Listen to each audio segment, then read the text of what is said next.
একটু ও আগে তো ওইটা কষাই নিব, সিমটা না কষাই দে, মাছ দে,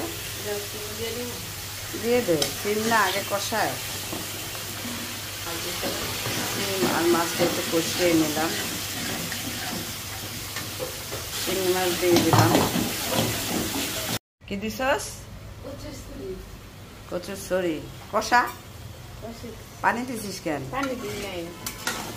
কষায় তারপর ভরে পানি দিবি, ঠিক আছে? তুই কিন্তু রান্না করিস না, রান্নাটা কিন্তু আমিই করছি। মশলা টসলা দেওয়া কিছুই পারিস না, ক্রেডিট নিস না, বুঝছস? ক্রেডিট নিস না, এত ঢং করিস না।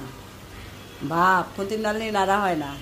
এটা রান্না হচ্ছে কচুর ছড়া দিয়ে চিংড়ি মাছ, আর এইটা হচ্ছে কি সিম দিয়ে ট্যাংরা মাছ। না, এই হচ্ছে সিম, এই হচ্ছে ট্যাংরা মাছ, এই হচ্ছে চিংড়ি মাছ।